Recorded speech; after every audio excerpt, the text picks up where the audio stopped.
Lake Operon catabolite repression. In part first of Lake Operon, we have studied it as a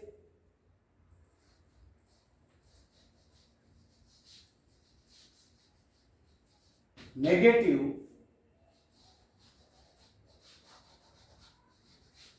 inducible control of gene expression. We have described the structure of Lake Operon.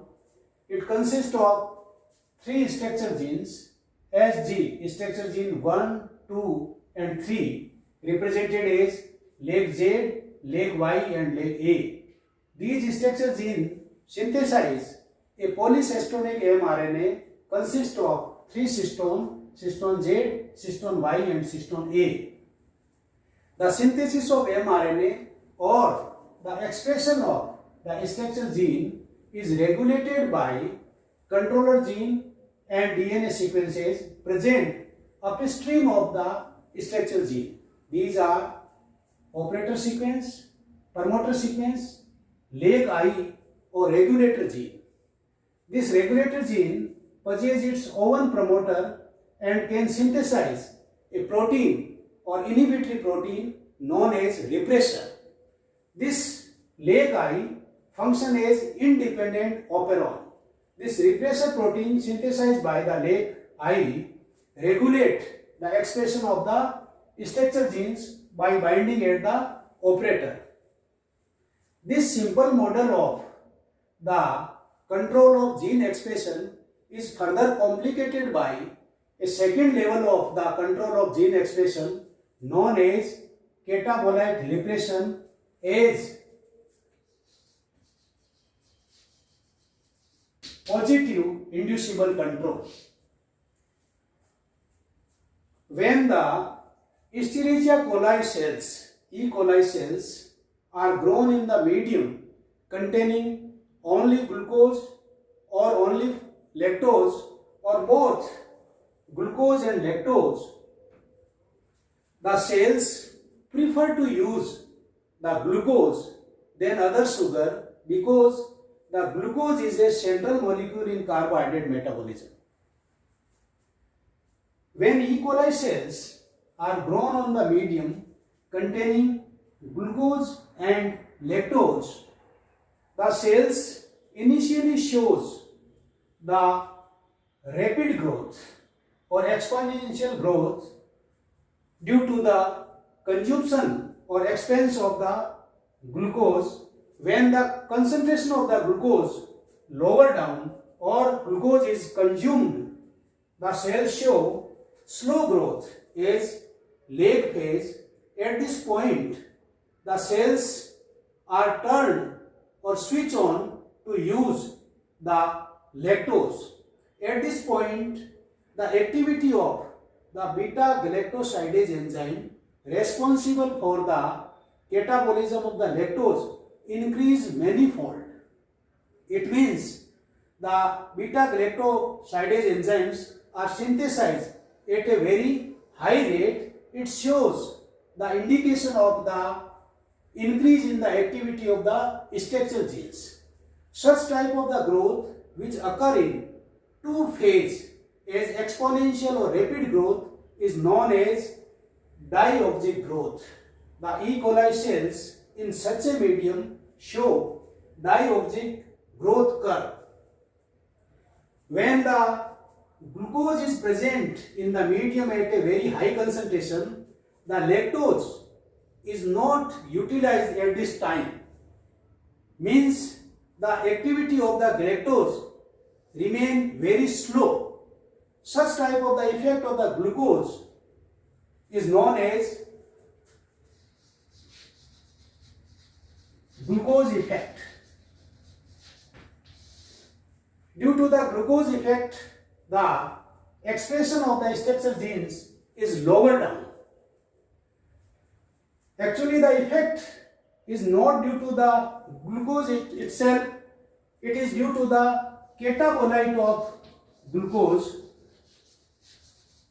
known as catabolite repression. This catabolite repression phenomenon was discovered by Monod in 1941. He demonstrated that when the E. coli cells are grown in the mixture of the sugars, the cells metabolize first sugar. After the consumption of the first sugar, the E. coli cells use the second sugar and again shows the rapid growth. Such type of the growth, Monod used a French word diauxy.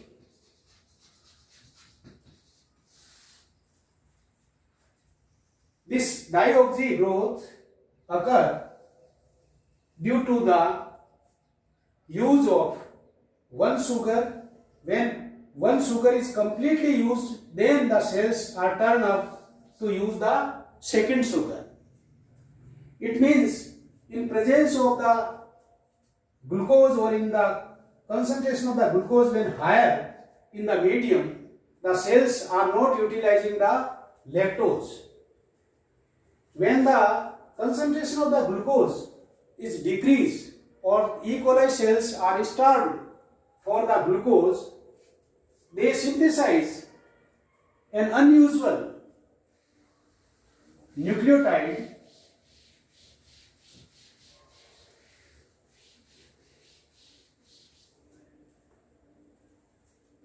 cyclic AMP from ATP in presence of enzyme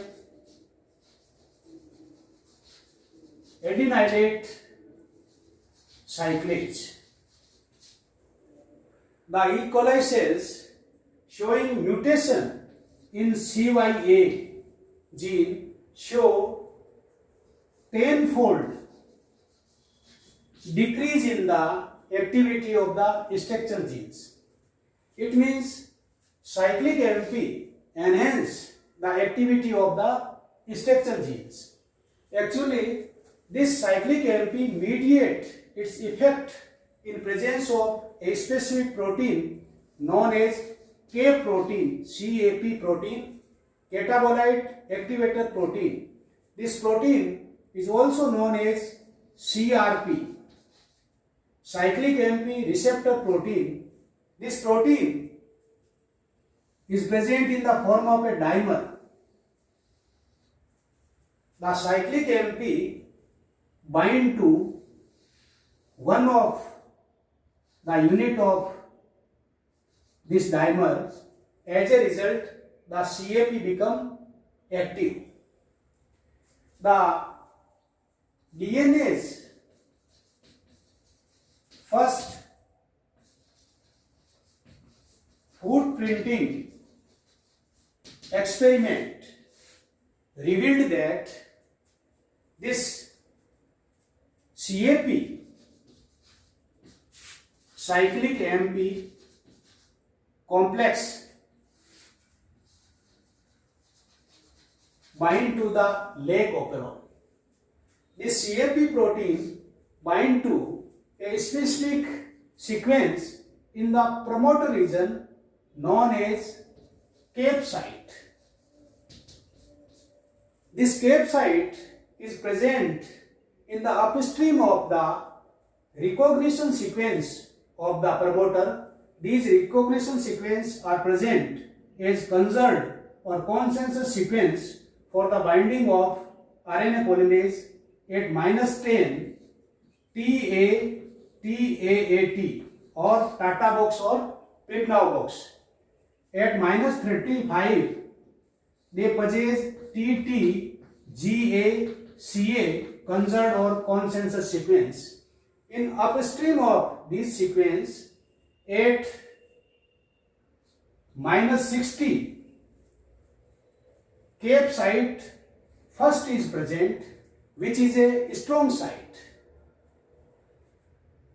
At -45 the Cape site second is present, which is known as weak site.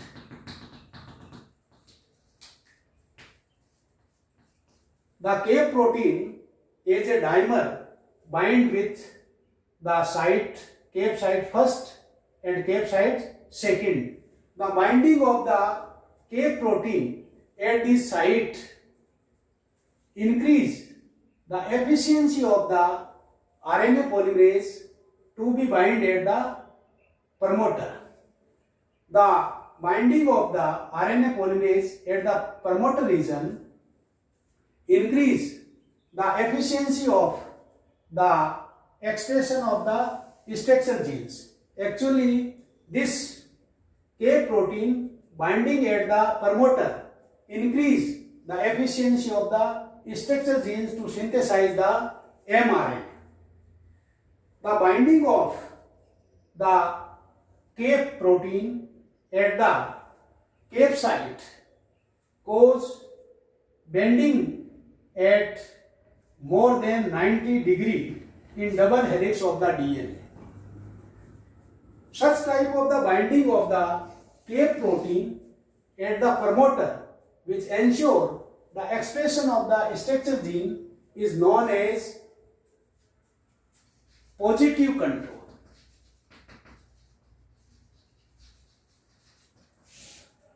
As the Cape protein is an inactive protein, it can be activated only by binding of the cyclic MP at one of its unit.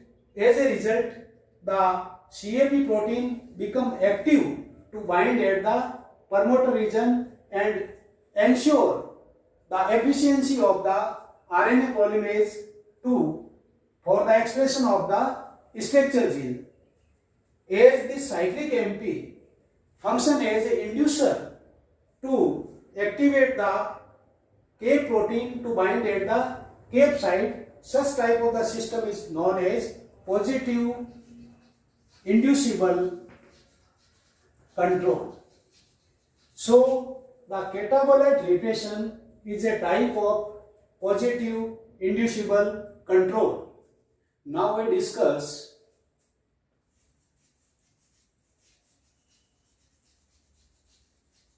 mechanism of lake operon controlling gene expression in E. coli growing in different nutrient media containing either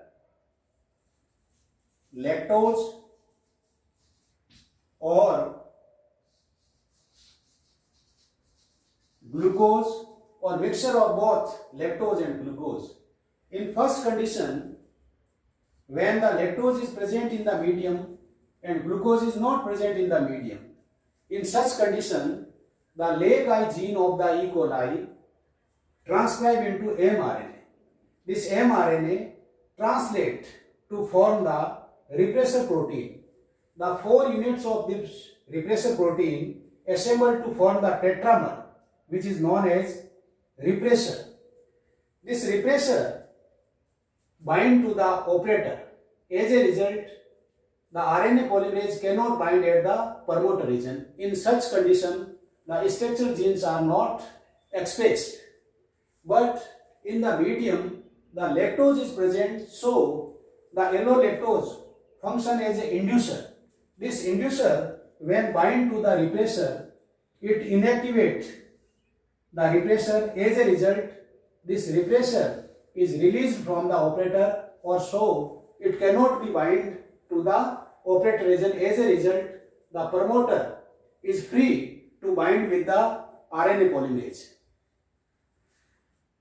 As the glucose is not present in the medium, the cyclic MP is present above the threshold concentration. In such a concentration, this cyclic MP bind to one of the unit of the dimer of Cape protein and form CAP cyclic MP complex. This active complex bind at the Cape site. It increase the efficiency of the RNA polymerase bind at the promoter region. As a result, the structural genes are expressed at a very high rate to synthesize the mRNA. So in this condition, when the lactose is present in the medium and glucose is absent in the medium, the rate of transcription is high. In second condition, when the lactose is not present in the medium and only the glucose is present, in such a condition, the LAC-I gene of the E. coli synthesizes the repressor. As the inducer allolactose is absent because there is no lactose in the medium, so this repressor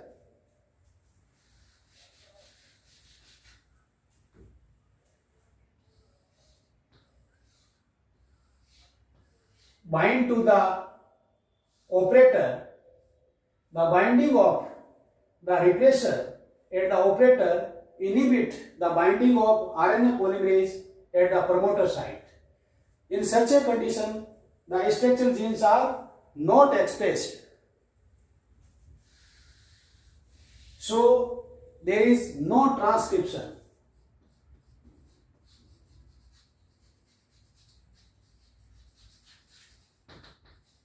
It means in the medium, when the lactose is absent and glucose is present, the structural genes are not expressed to synthesize the mRNA.